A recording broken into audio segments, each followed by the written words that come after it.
All right, guys, welcome back to Anti-War Radio. I'm your host, Scott Horton. This is Chaos Radio, 95.9 FM in Austin, Texas.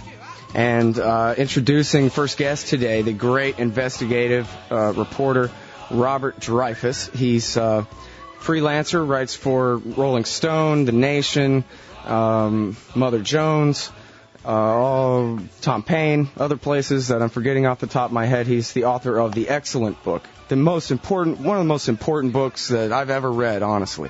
It's called Devil's Game, How the United States Helped Unleash Fundamentalist Islam. Welcome back to the show, Bob.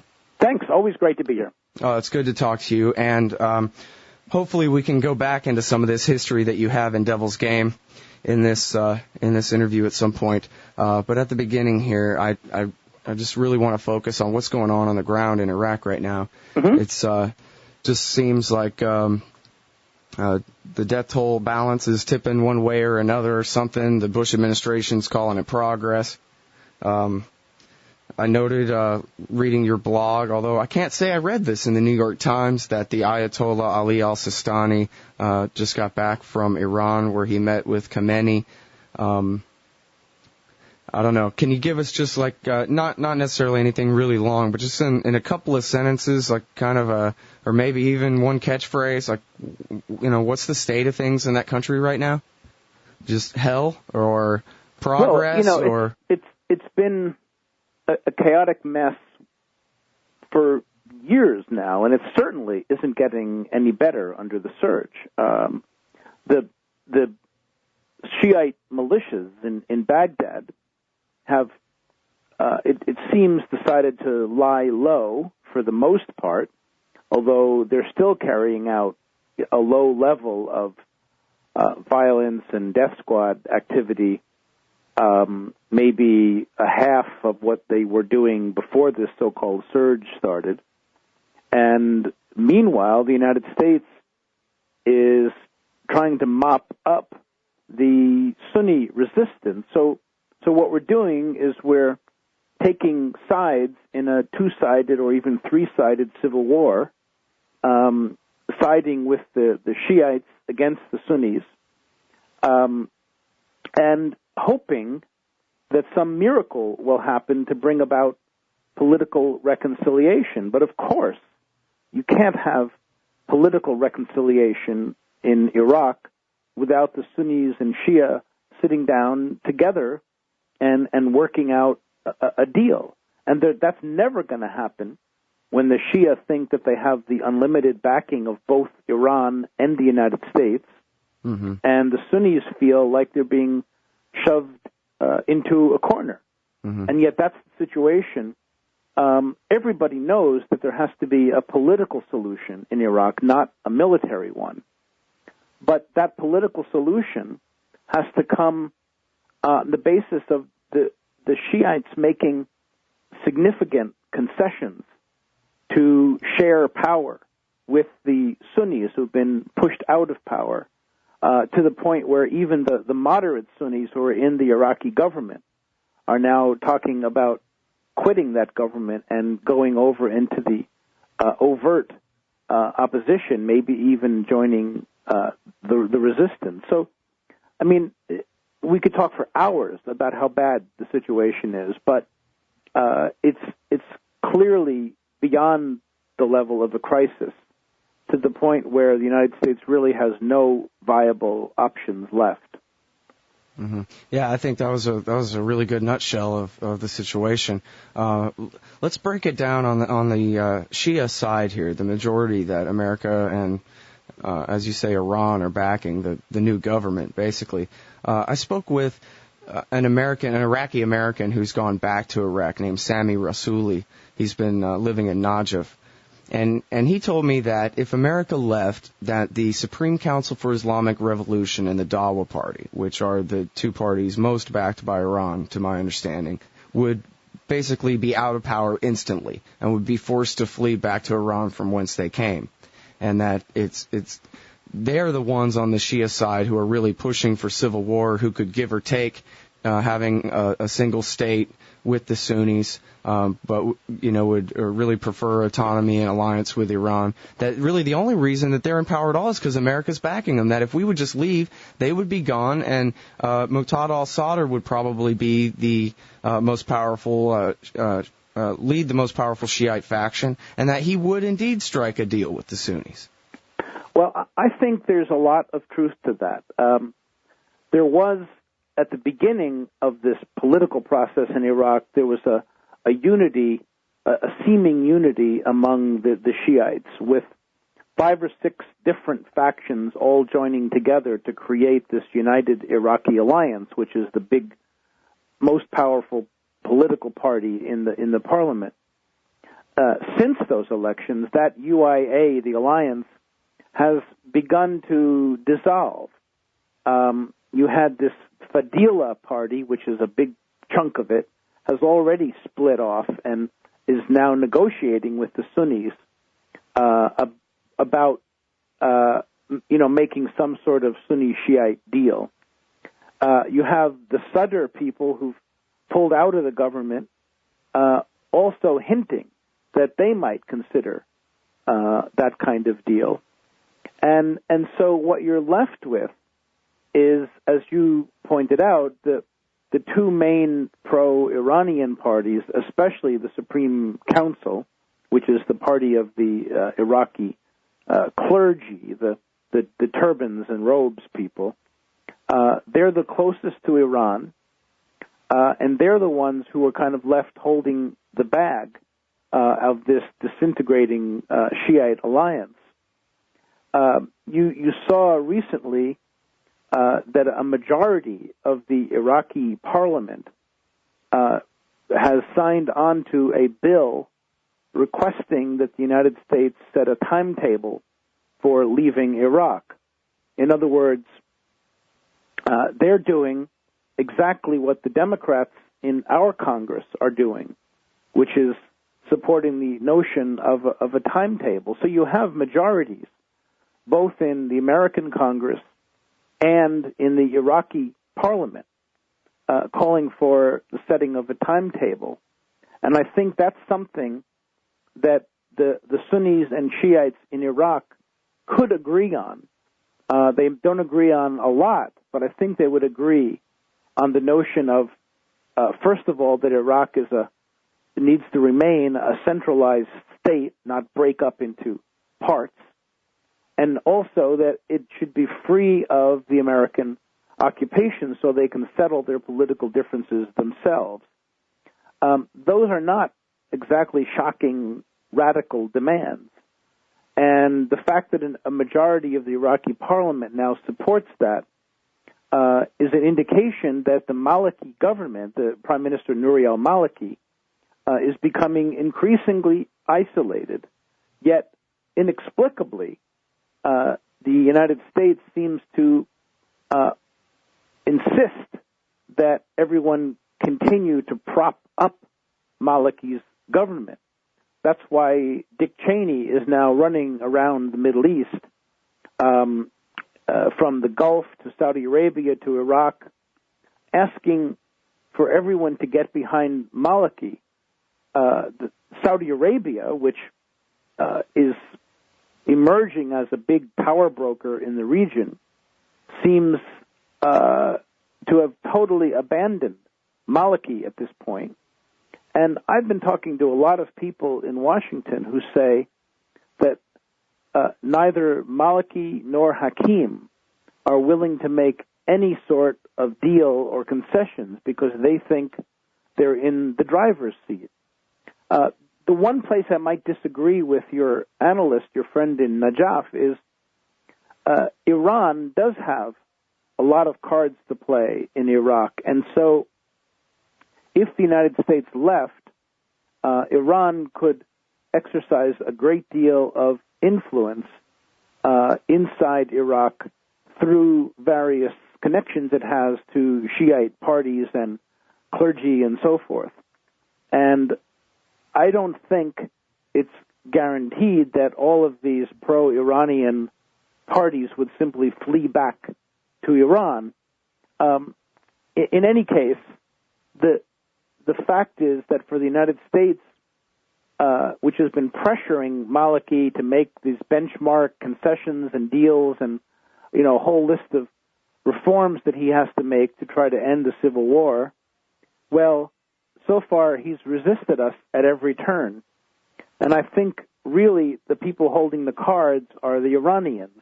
That's why it's so important to talk to Iran, to try to make a deal with Iran so that Iran could pressure the Shiite leaders into making a deal with the Sunnis. Iran would have to give up something in Iraq, and we would have to give Iran something in return. And that's the basic diplomatic roadblock that Bush is facing, because he doesn't want to give Iran anything in order to get what Iran could give us in Iraq.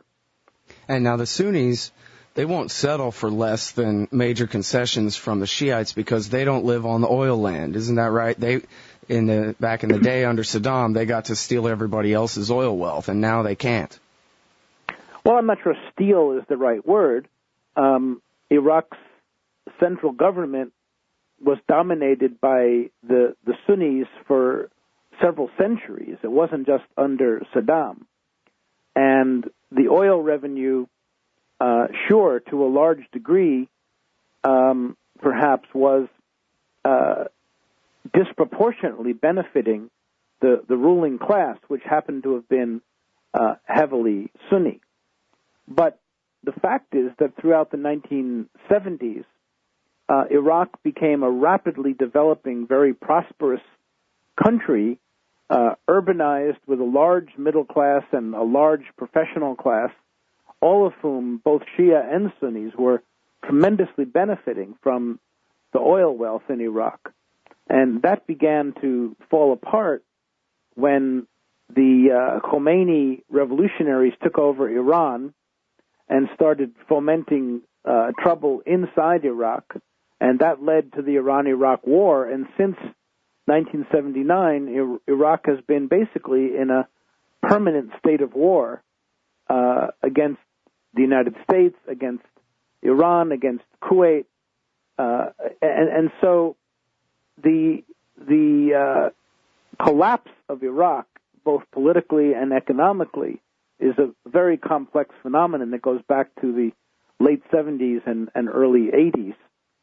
But yes, the Sunnis don't want to be shoved back into the desert province of Anbar in the west of Iraq and allow the Shiites and the Kurds to control most of Iraq's oil, which is located, first of all, in the south, where the Shiites are predominant, and second of all, around the city of Kirkuk, which is, theoretically at least, Sunni territory now, but which the Kurds claim as part of Kurdistan. And if they get their way in a referendum that's scheduled for December, Kirkuk will be incorporated into Kurdistan.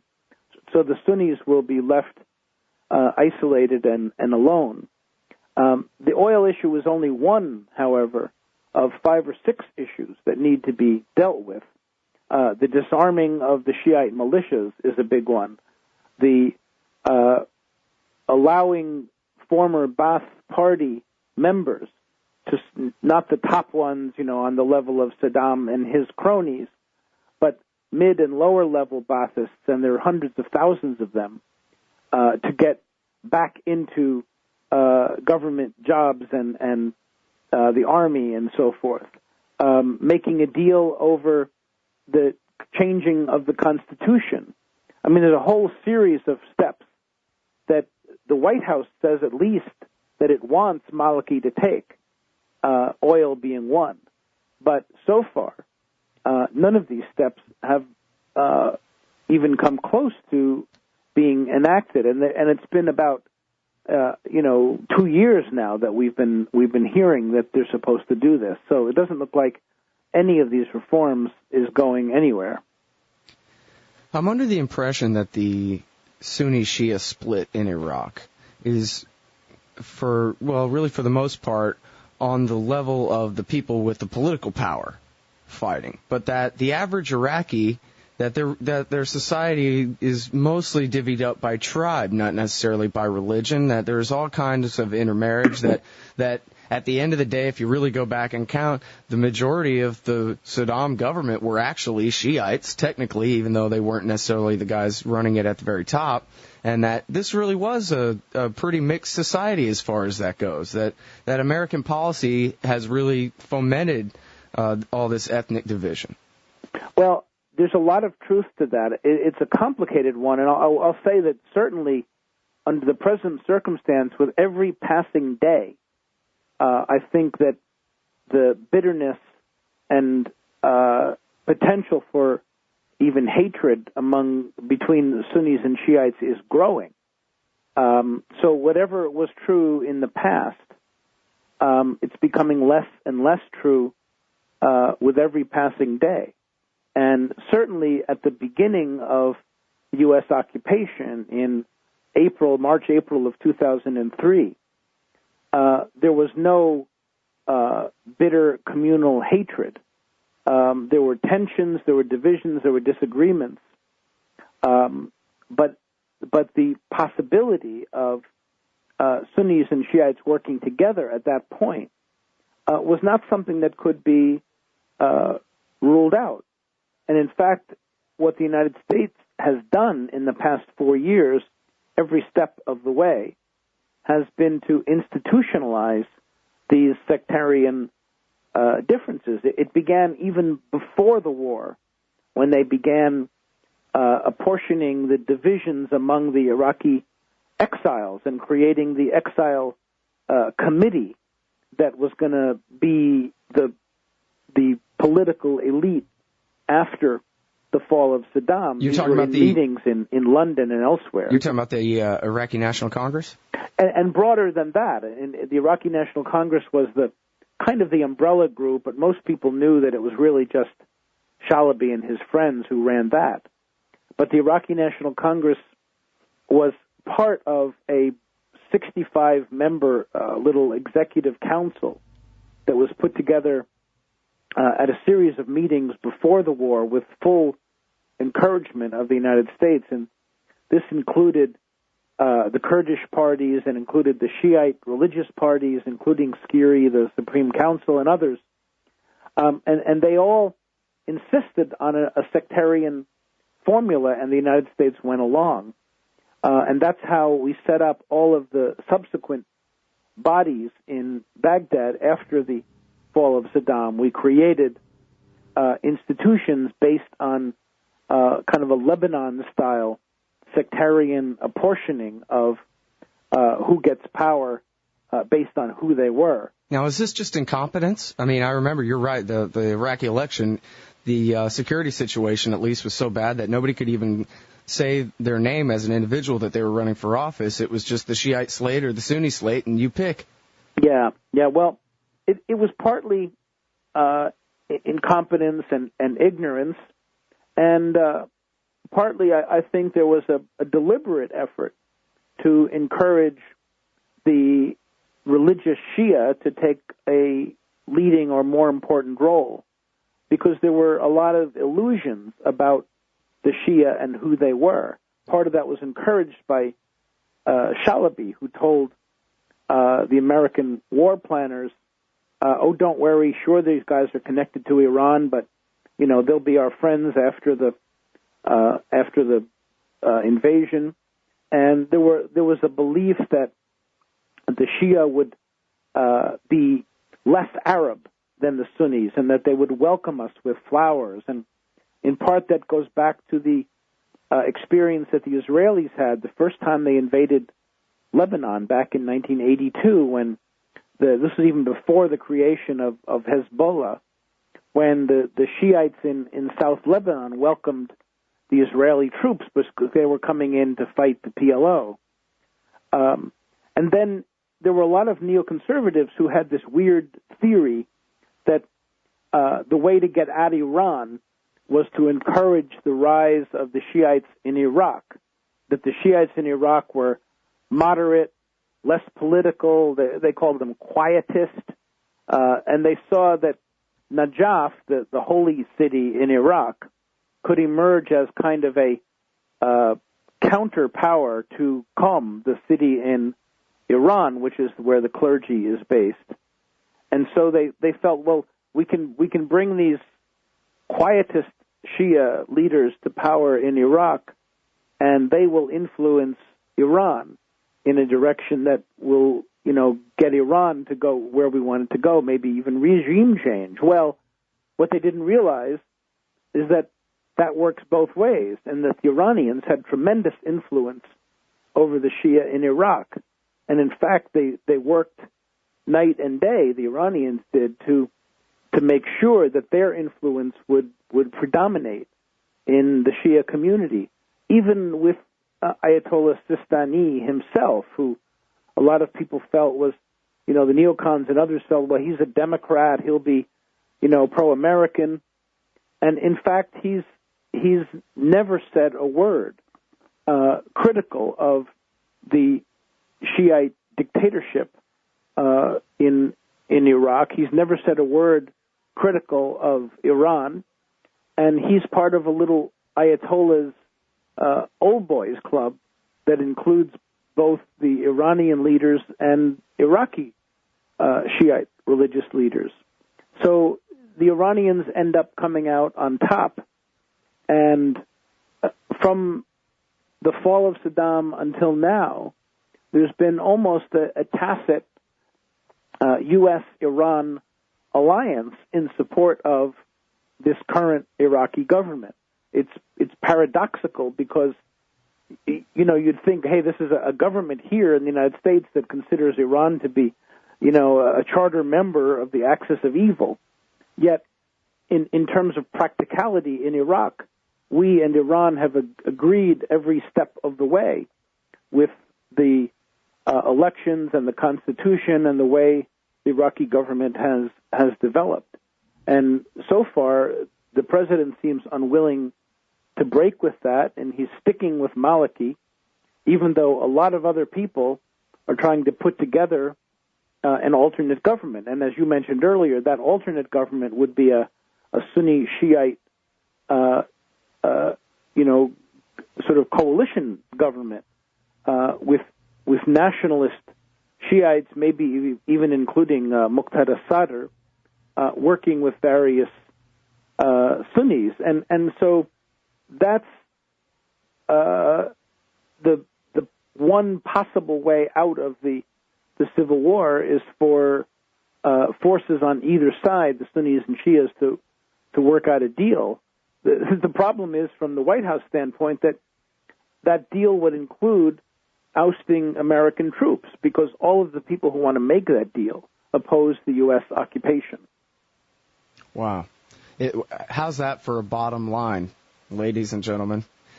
It is possible to create a coalition government. In fact, I believe the last time I interviewed you, Robert Dreyfuss, was on occasion of your article, Bush's Meeting with a Murderer, when at that exact time, Muqtada al-Sadr was trying to work out a deal for a coalition government with Sunnis and Kurds.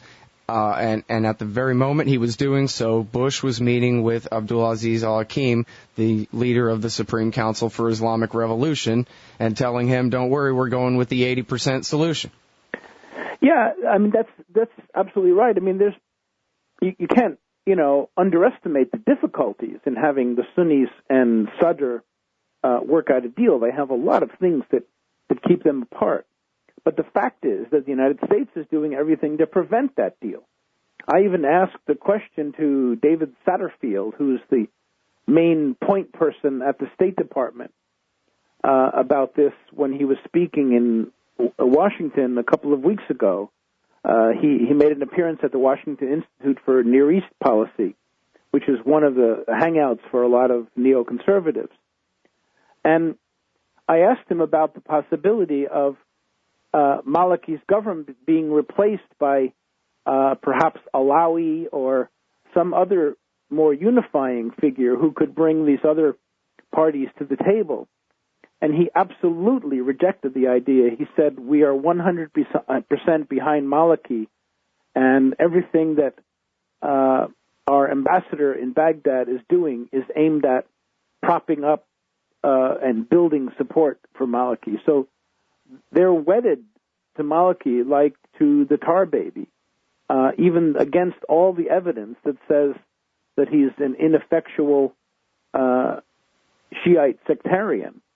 And that notion is astonishing to me, that they're continuing to support this guy who is working against everything that the White House supposedly says it's trying to get done in Iraq. Which I guess is back to the question of whether they're really trying to accomplish what they say they're trying to accomplish, or whether they're telling us one thing while they're actually succeeding at doing what it is they want. And I don't mean to just be, conspiracy theorist about it. I guess I can refer to Andrew Coburn's new book about Donald Rumsfeld, where he quotes Anthony Zinni saying that he thinks, he believes, not that he had direct proof, but he believed that the neocons decided when they couldn't get Hashemite King or Ahmed Chalabi to rule the place like they wanted, that their plan B was to go ahead and destroy the place. And Coburn also cites, and I'm sorry, I bet you can probably help me with the name, the Shiite exile who was living in London, who shortly after the war, he went back to Iraq and was beaten to death by Muqtada al-Sadr's guys. Abdul Majid Khoei was his name. Right, and that he had also told, I don't know if it was directly to Coburn, I think it was, that he had told Coburn that he had talked to some of the neoconservatives in America and that they said holding Iraq together was no longer one of their priorities, and that was even before the war, presumably after Bush had said that Chalabi's not his man. Well, there's a lot of questions about what the ultimate motivations were for the war and the ultimate plans, but whatever they were 4 years ago, I think it's way past the point of being able to say now that they have any kind of coherent plan. They don't. I think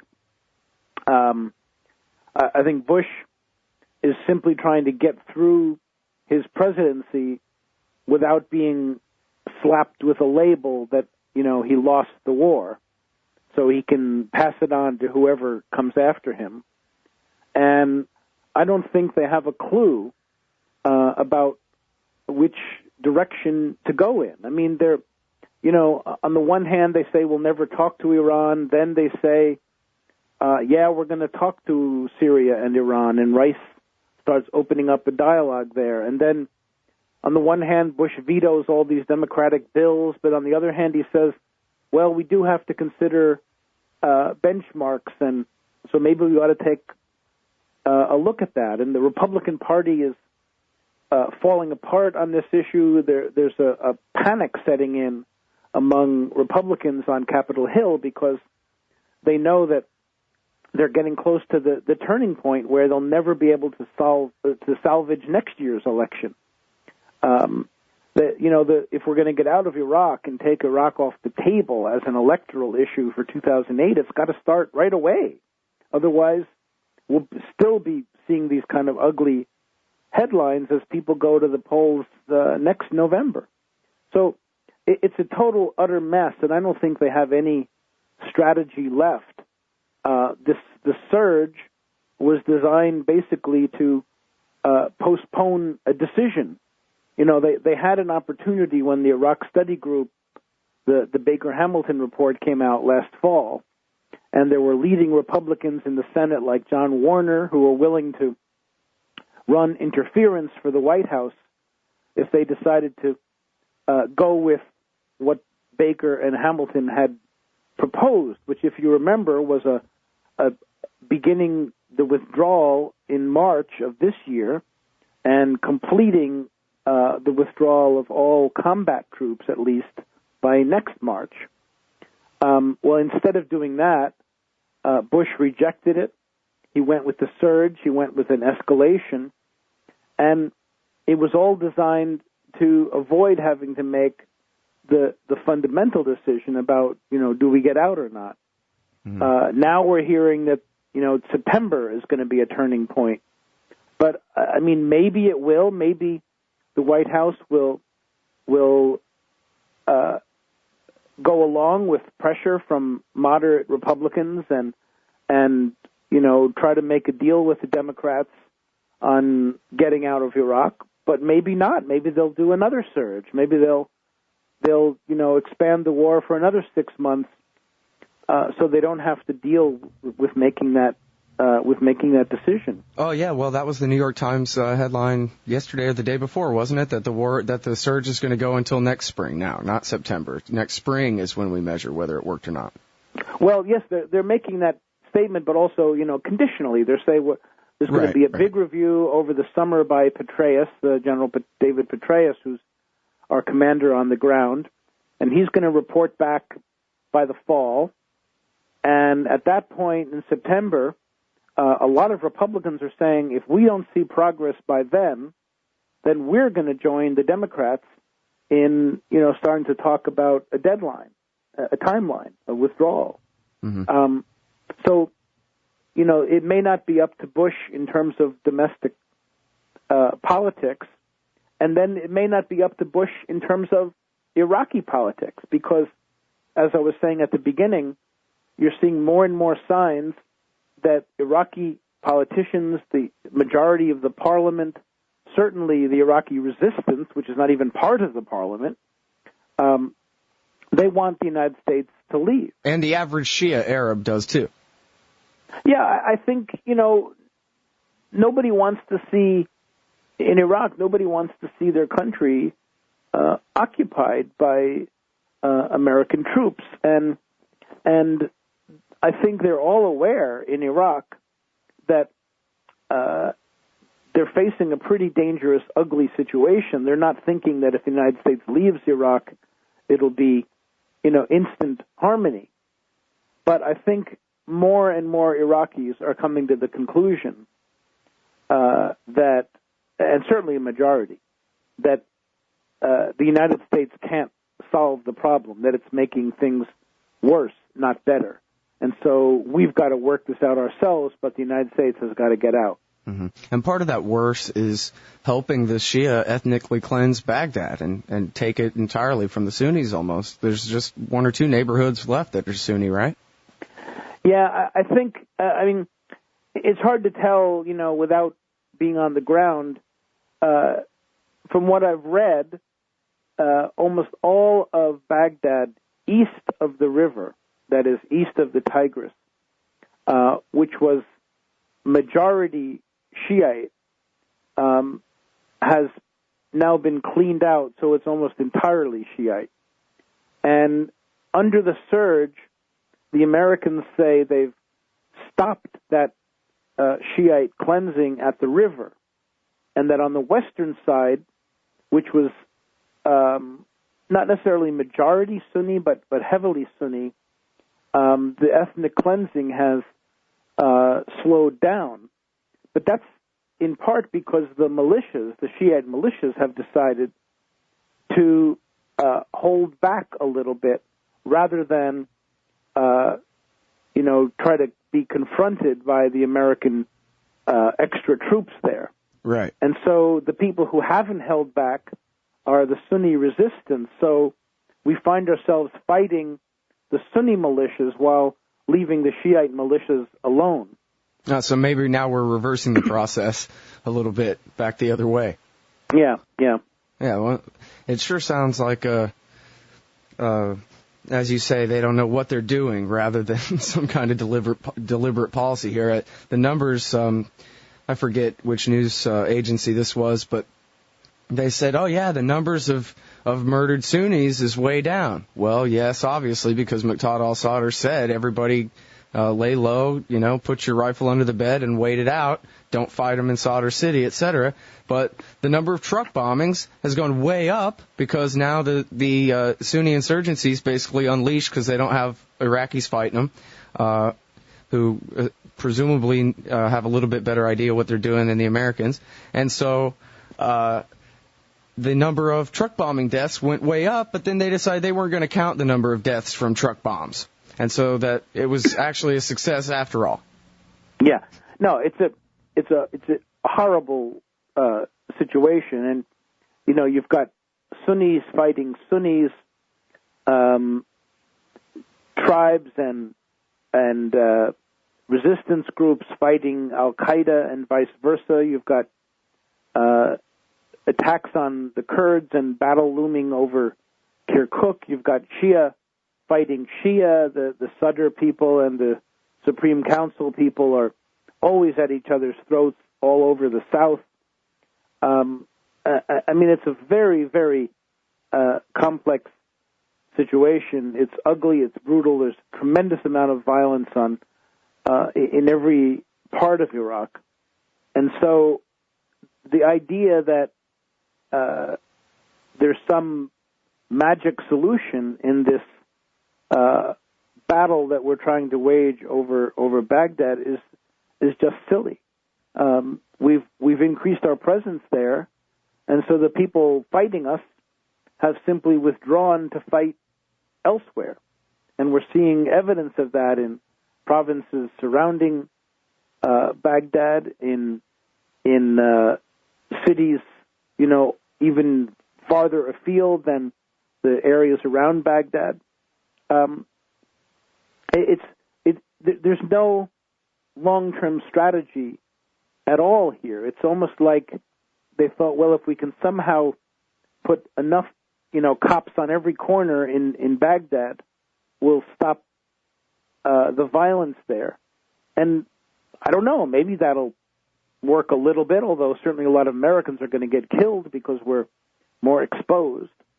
But then where do you go from there? What's the next step?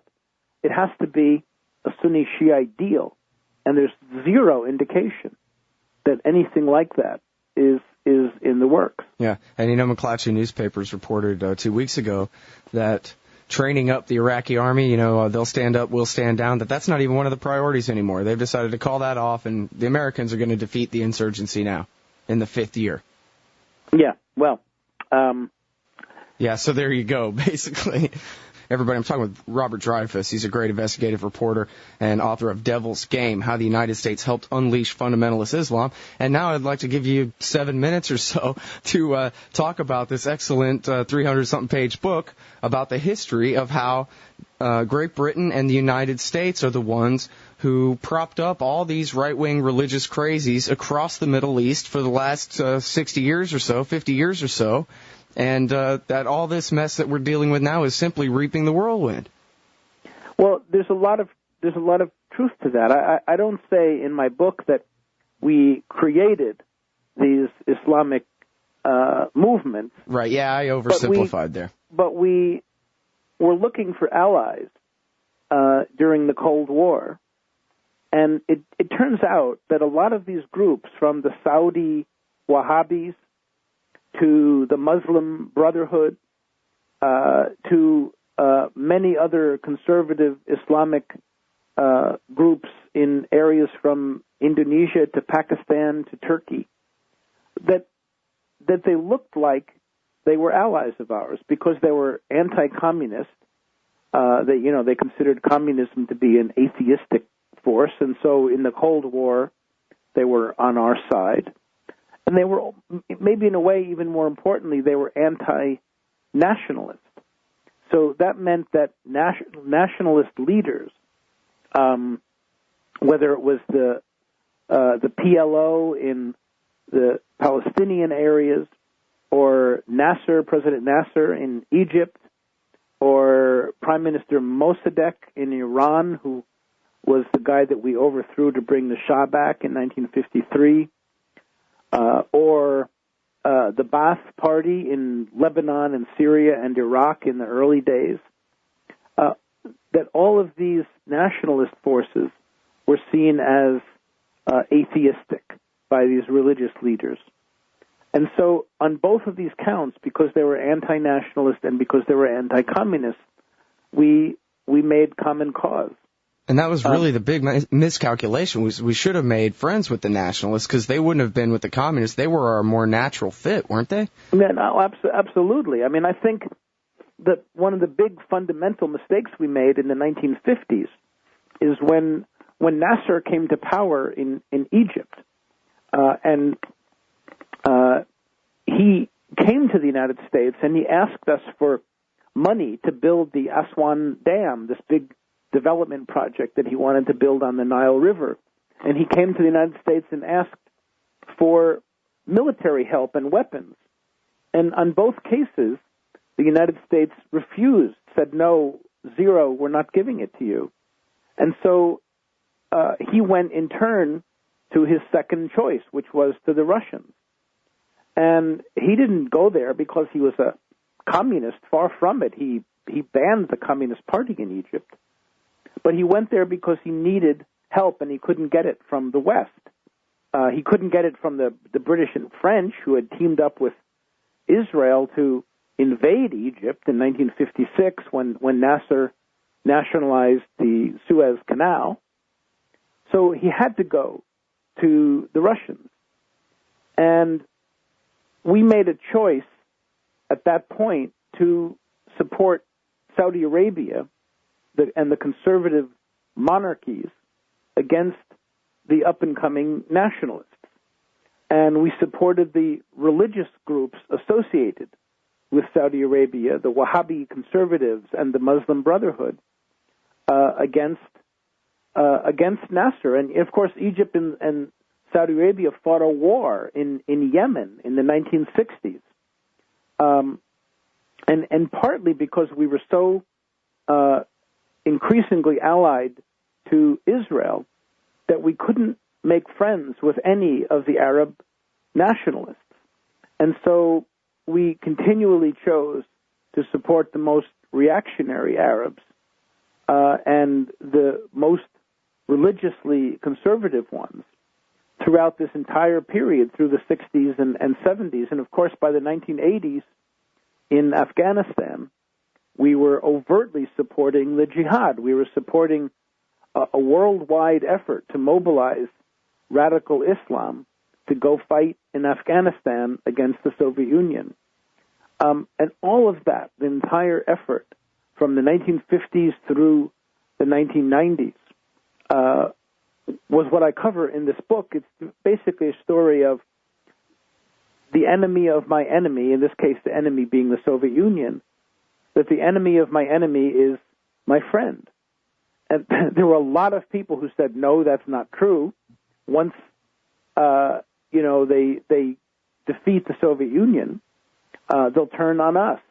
And that's exactly what happened. As the Soviet Union collapsed, all of a sudden we found out that these radical Muslim groups had an agenda of their own. And now we've been confronting that for the past 15 years. Didn't America even back the jihadists in the Balkans in 1999 during the Kosovo War? Oh, sure. Well, we supported the Taliban in the 1990s when it seemed like that they were, good guys who were willing to make pipeline deals with us.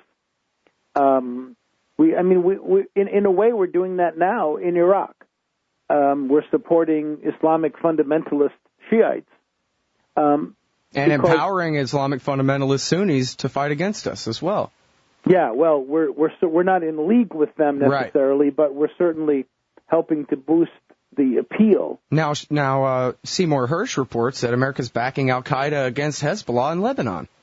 Yeah, I read his piece about that. I don't know, to what extent that's true, but certainly the Saudis, who were afraid of Iran and Hezbollah in Lebanon, have a lot of nasty friends in Lebanon, including, I'm sure, many Sunni fundamentalist groups. And so the Saudis might have some ugly allies that we found ourselves in bed with in Lebanon. I think that's what Hersh was reporting on, that there are some Sunni fundamentalist groups, especially in Tripoli, in the northern part of Lebanon, which is a Sunni-dominated city, who are, if not directly part of Al-Qaeda, I don't think that's true, but are certainly sympathetic to bin Laden and to his kind of messianic belief in the resurgence of the Islamic Caliphate. Oh, makes perfect sense, I guess. If you want to view all of America's Middle East policy since we've had one as an absolute disaster, then that makes perfect sense. Well, it's a disaster in part because we don't know enough about the area and the people and its culture. So we think we can play these Machiavellian games, and just the way we thought we could, get rid of Saddam, and it would be a simple matter to create a government in its place.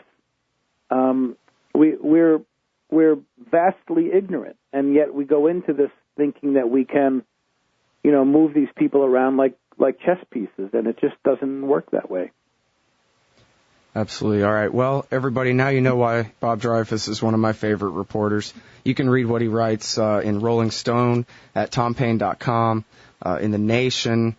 Where else do you write nowadays? Well, all my work is on my website. If people just go to robertdreyfuss.com, it's DREYFUSS, robertdreyfuss.com, you can read my blog and also pretty much all of my articles in the different publications I write for. And I'm really sorry for giving you so little time to discuss Devil's Game, although I think that was a really good summary. If possible, I'd like to go ahead and, if I can get a chance, take some time to reread this thing and get you back on the air to do a whole hour about the history of how we got where we are. This book, everybody, is one of the most important books. I recommend at the very, very top of the list, Devil's Game, How the United States Helped Unleash Fundamentalist Islam. Thanks very much for your time today, Bob. Thank you, Scott. Take care. This is Radio Chaos 95.9 FM in Austin, Texas.